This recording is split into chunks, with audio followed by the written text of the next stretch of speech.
Salutiamo, buonasera, in compagnia di Giampaolo Urtu parleremo di sorso, di nobiltà, di canto, di religiosità, di culto mariano, di tutto quello che riusciamo nella nostra mezz'ora a mettere sulla graticola. Innanzitutto chi è Giampaolo Urtu, no? Persona che tutti quanti conosciamo come uno studioso con all'attivo numerose pubblicazioni, 4 in particolare, di assoluto livello. Cerchiamo delle definizioni più accessibili. Lui sceglierà, no? Se un grande curioso, un innamorato folle di sorso, un innamorato della scrittura è scrittore, un innamorato della storia è storico, un appassionato di ricerche d'archivio, un innamorato del canto e poi diremo perché. Di tutto questo. Un po' di tutto questo. Come si arriva ad essere, no? Se stessi, pur avendo il ruolo di memoria storica a questo punto, perché dopo il libro di Gaetano Madao Diaz e di recente, no, Vanapina de Lugu ha arricchito gli archivi e gli scaffali di noi poveri ignoranti di sorso, con ignoranti nel senso letterale del termine, che ignorano e che ignoriamo perché nessuno l'ha scritta. Adesso no, si inizia a... Sì, la nostra biblioteca è rivolta a Gaetano Madao Diaz, giustamente, che poi molti storici come era lui definiscono uno storico sui generis, perché non è che sia collocabile uno storico come del diritto. Sì, aveva fatto dei lavori sugli statuti sassaresi molto apprezzati, però come storico tout court non aveva una grande nomea. Per quanto riguarda poi il libro Sorso e Sorsensi, è un purpurri, è una sorta di zibalbone, del quale lui è il curatore. Ci sono vari articoli, lui molto interessanti, tra l'altro, una ci sono delle sintesi. biografie di personaggi storici di sorso, illustri, come partendo da Salvatore Farina fino ad arrivare a Pietro Maramogna, passando da Pasquale Marchinesu, Sesini. Sì, quindi ci sono il libro del dottor Zicchi imminente su Sisini, è una cosa molto interessante. Sì, penso che Giorgio Zicchi. Sì.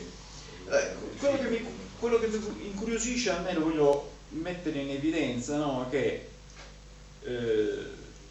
Giampaolo è uno che fa d'esordio una scelta,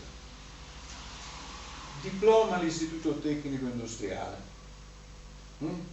poi va a lavorare di necessità virtù tecnico radiologo, e poi lavorando si iscrive all'università in lettere, studi classici, e prende il latino da zero. Cioè, come diciamo, ma giocare brigantone. No? Ho trovato uno che ha alleggerito, diciamo. Nelle chiacchierate che abbiamo fatto preparando questo incontro qua, no, emerge una cosa che ritorna assieme a questo desiderio di completare gli studi, magari correggendo la rotta iniziata,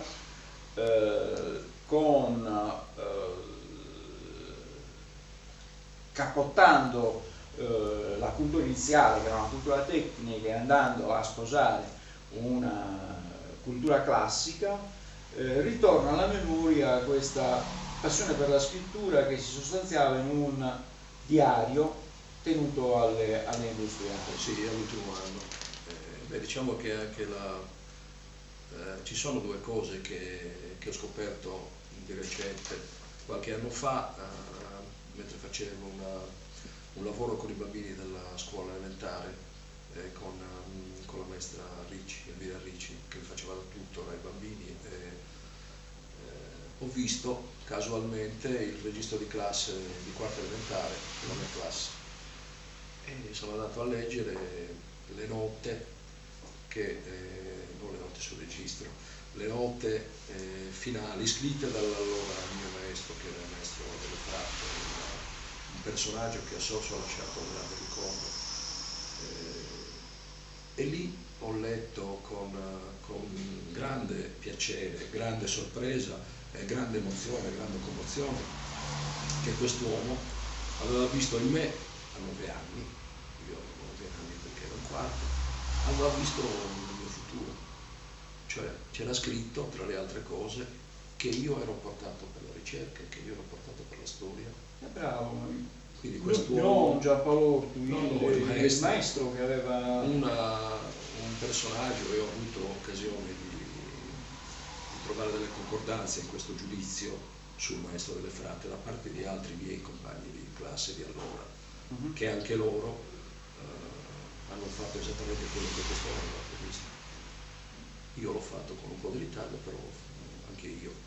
Poi sì, la storia del diario, questo non so perché, anche forse perché alle industriali ho avuto la fortuna di avere un'insegnante di lettere che era la professoressa Sidi, sorella di Tonino Sidi, il grande atleta sassarese, il più grande atleta sardo, vincitore della medaglia di bronzo alle Olimpiadi di Londra nel 1948 nella staffetta 4x100. Questa donna, uno dei tanti Sidi, una sì, famiglia, sì, erano diversi fratelli, sassarese, Ciavi. E questa donna mi aveva proprio, senza che io me ne accorgessi, me ne rendessi conto, inculcato il piacere della storia e delle lettere, perché aveva un grande carisma questa donna, in una scuola che le lettere e la storia la vedevano proprio nell'occhio, era la cosa più importante. Lì si faceva chimica, si faceva meccanica, si faceva matematica, fisica, tutte materie delle quali a me non portavano nulla, devo essere sincero. Quindi 5 anni afflittivi. 5 anni afflittivi, solo per dar retta ai miei genitori, vai lì che poi c'è il lavoro. Allora c'era la petrolchimica, il dottor Resi in voga, tanti altri miei compagni hanno trovato l'approdo lì, no? Allora, così, a vederla dopo è stata una fortuna. E quella è stata un'altra delle... E poi il venire a conoscenza delle lettere scritte da mio padre, nelle quali, pur nella sua poca dimestichezza con le lettere, nel senso che ci sono delle sgrammaticature, perché mio padre non ha fatto studi importanti e neanche poteva farli perché ha vissuto la sua giovinezza durante la guerra. E lì ho capito che è lui che mi ha trasmesso questa capacità, questa facilità di scrittura, nei geni, perché lui ce l'aveva. Nei geni resta la E quindi capacità sommando tutti analitica questi tasselli, mettendoli tutti insieme, mi sono reso conto da dove viene fuori questo, che non è caduta dall'altro, non è venuta così, non sono io il primo della serie, insomma, che c'era qualcun altro prima di me. Laurea su... La tesi di laurea l'ho fatta sul culto mariano a Sorso, in particolare come ovvio sulla Madonna Maria, che è il culto principale dei sossensi, il culto che ci contraddistingue, anzi è la nostra carta di identità fuori da Sorso. I sorsesi si caratterizzano per questo culto che è assolutamente precipuo del sorsese, non c'è da nessun'altra parte, e del quale siamo anche molto gelosi. Il vero patrono è Nostra Signora, il nostro patrono è San Pantaleo, però come si dice, non si la fecciamanna è Nostra Signora, ma questo qua questo già è storicamente accertato, perché anche nel mio ultimo libro, consultando i documenti dell'archivio Amatria, ho trovato dei documenti che parlano, sia pure così, passato. Il culto della Madonna è riconosciuto dal Vaticano, uno dei quanti sono lì? Beh, no, ce ne sono tanti. Ce ne sono tanti che non è definito, però uno dei principali. Il titolo della nostra Madonna, cioè Noli Tollere, è riconosciuto dal capitolo Vaticano, che è massimo consesso che si occupa di culto religioso, in questo caso del culto mariano, ed è stato riconosciuto con l'imposizione alla Madonna e al bambino, ovviamente, della corona d'oro. In Sardegna non so quanti siano, ma non sono tantissimi. Noi abbiamo altri culti mariani che hanno questo riconoscimento, che è il massimo che il Vaticano concede. Un po' tutte quante le località costiere attorno al XIII secolo, non soltanto quelle. Beh, sconfitti i Saracini. Sì, è probabile, no? È probabile. Pacificato il Mediterraneo, dice andate verso le coste che c'è più salubrità, più possibilità. Nel caso nostro, e comunque nel 1208 noi abbiamo l'apparizione della Madonna. La nostra tradizione dice che il 26 maggio del 1208 la Madonna è apparsa. Quindi un lavoro di tesi dal quale poi non ci accontentiamo e produciamo due ulteriori cambiando sulla storia di Sorso, approfondendo, no, proprio rovesciando completamente il discorso, perché la tesi di laurea aveva un'impostazione antropologica. Il libro non poteva averla perché non è che mi interessasse personalmente, più nello storico documentale. Lo storico inteso non tanto sulla storicità del fatto, cioè se la Madonna sia apparsa o meno, ma la storicità del culto che questa tradizione si è sviluppata. Questa storicità del culto che vale dall'apparizione, che poi ci sia o meno, che poi ci sia stato o meno, non sta a dogma, è un dogma in quanto tale, se il capitolo dice questa cosa qua, lo prendi per buono e non stai infatti il capitolo Vaticano ha stabilito l'importanza del culto, che a Sorso esisteva già allora, stiamo parlando del 1950, come anno del riconoscimento del culto mariano a Sorso a livello ufficiale da parte della Chiesa. Quindi sono oltre 60 anni che questo culto è riconosciuto al massimo livello.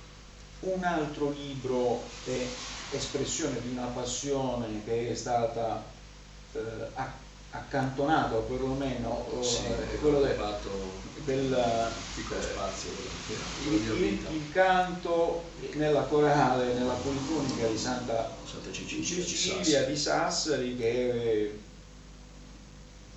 è una delle più premiate, è una delle più importanti della Sardegna, la più antica, è una delle più premiate anche a livello internazionale, al Marese di tutto rispetto. Come si dice, era una cosa ad alto livello la partecipazione, un viaggio a Cuba, mi sembra di ricordare, nelle chiacchierate che avevamo fatto.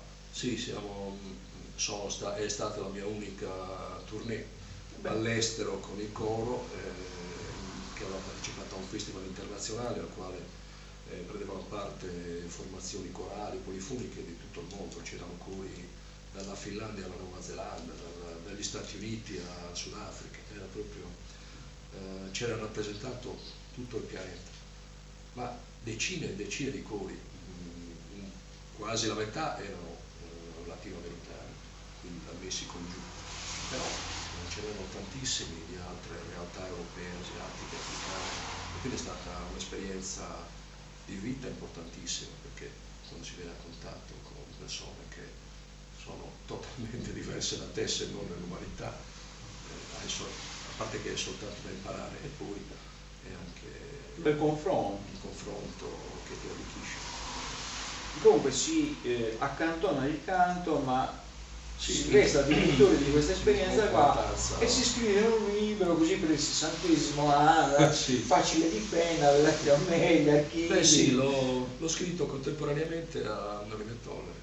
Nei ritagli di tempo che Noli Tollere mi lasciava, ho fatto quello e l'ho presentato, devo dire, un anno prima, perché era un lavoro che mi impegnava di meno, perché chiaramente un conto è rovistare in 8 secoli di storia, un altro è rovistare in 60 anni. Poi altre cose di rilievo, la voce Sorso, bisogna dire che i contatti con l'editore Delfino per i primi 2 libri poi restituiscono la fiducia allo scrittore, curando poi la voce Sorso nel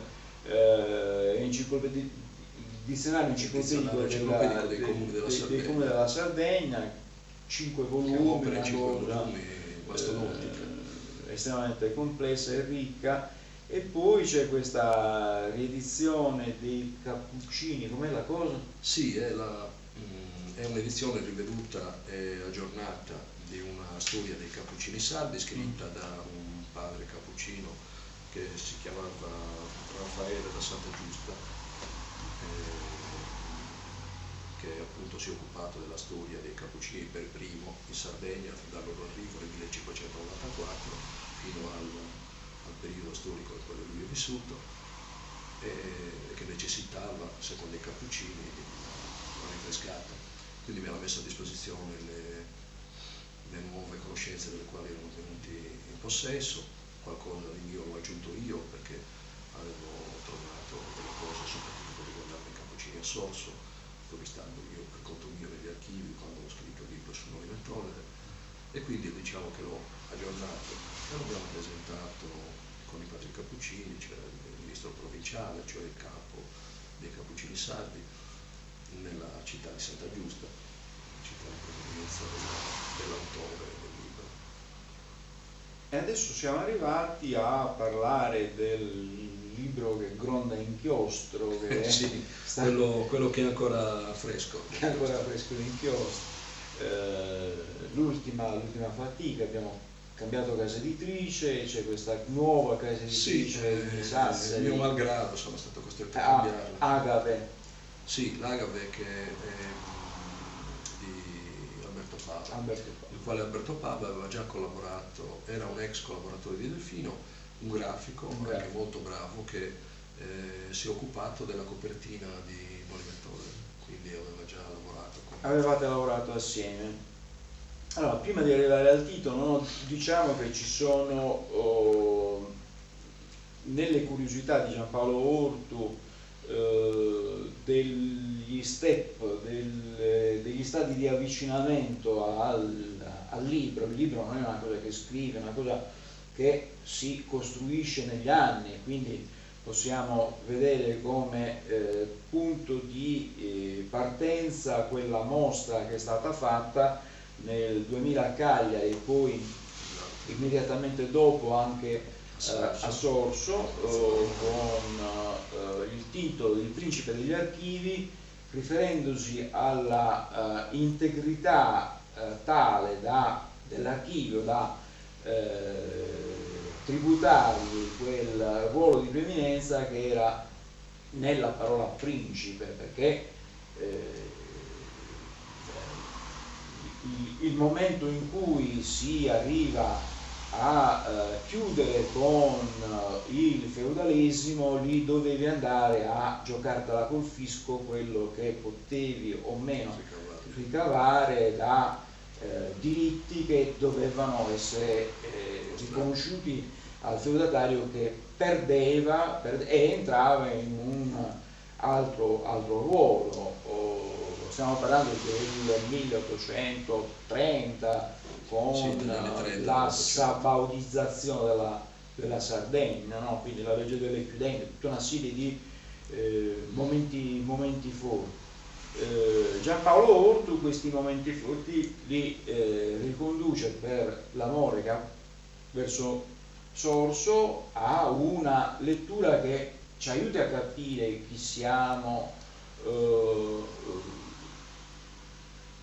attraverso la rilettura di questi documenti d'archivio, facendo luce su aspetti che non sono quelli soltanto dell'archivio e della famiglia Amat, ma di noi Sorso, che con il Amat abbiamo un po' un braccio di ferro. Abbiamo avuto. Diciamo che l'intento principale per me nell'affrontare questo studio che ha portato al libro che abbiamo pubblicato a novembre scorso, era quello di arricchire l'identità di noi salsesi, perché noi salsesi avevamo fino a pochi anni fa un'identità molto scarsa, come stavamo dicendo all'inizio, non conoscevamo praticamente nulla del nostro passato. Adesso sta venendo alla luce grazie alle ricerche che si stanno conducendo, non solo da parte mia. Abbiamo detto di Vanna Pina De Lugo, che ha anche il professor Pilo, che ha fatto pubblicato 2 libri che praticamente sono i suoi ricordi di giovane, che parlano di Sorso come era un tempo e che è giusto che vengano messi su carta, perché le giovani generazioni più nella memorialistica che nella ricerca storica, anche se ci sono dei tratti anche quella è memoria storica ed è importante. La memoria storica non è soltanto quella remota, come ho studiato io o la dottoressa De Lugo, ma è anche quella recente. Ci deve essere un trade union, in modo che il sorsese, quando si trova a parlare con qualcuno, dice: ma e tu che sei? Io sono questo e questo, sono stato questo e questo. Fino a qualche tempo fa non lo potevamo dire.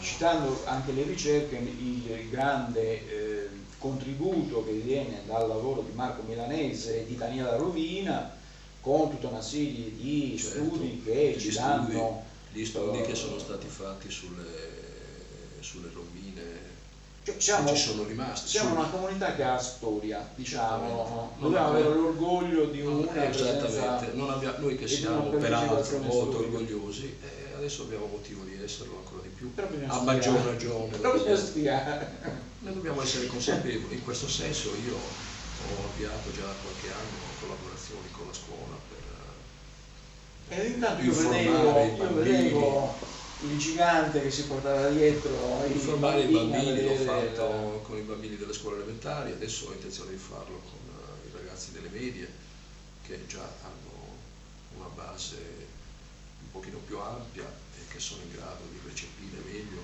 il libro, quello del quale stiamo parlando in particolare stasera. Diciamo il titolo? Il titolo di questo libro è La Romangia e il feudalesimo, perché il libro copre tutto il periodo feudale, che va dal 1400. In Sardegna il feudalesimo viene istituito dagli aragonesi non appena arrivano in Sardegna nel 1324 e finisce nel 1439 per volere del re Carlo Alberto, re di Sardegna.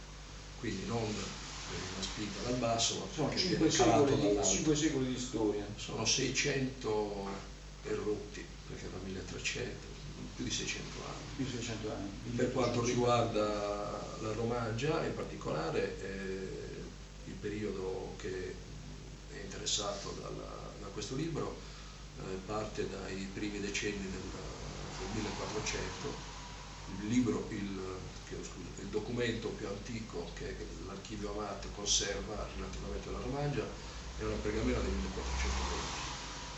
L'ultimo è un documento cartaceo, questa volta del 1666, quindi siamo già quasi 30 anni dopo la fine del feudalesimo, perché gli strascichi della fine del feudalesimo si strascinano comunque per un po' di tempo. La cosa bella è stata che noi pensavamo che i baroni fossero un prodotto consegnato alla storia, no?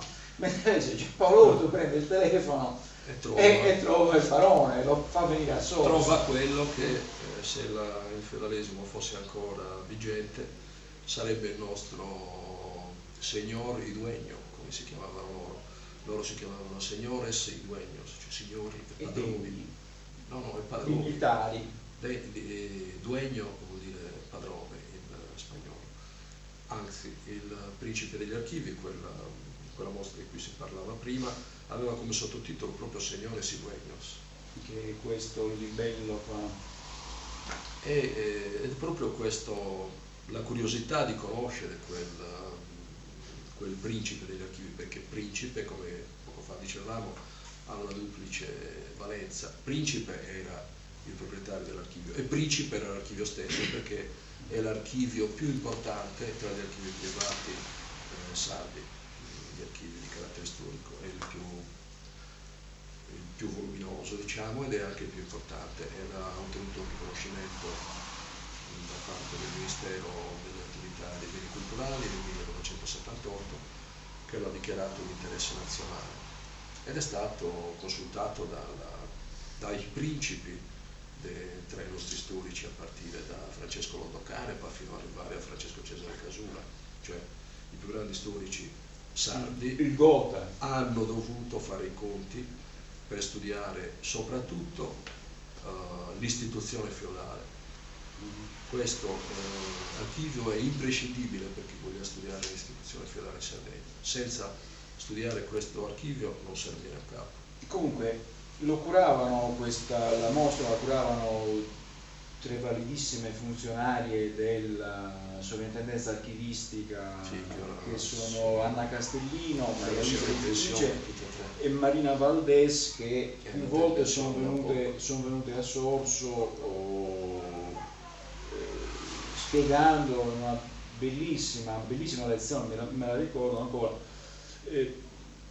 Io ho una grande simpatia per il barone dal punto di vista umano, perché è una figura come si dice, ascetica, magrissimo, calato da uno con dei una quadri che barba, con una barba anche, come si dice, lasciata brada, e la mamma che si chiama Toi, no? Sì, Giocattolo, Maria Vittoria. Maria Vittoria.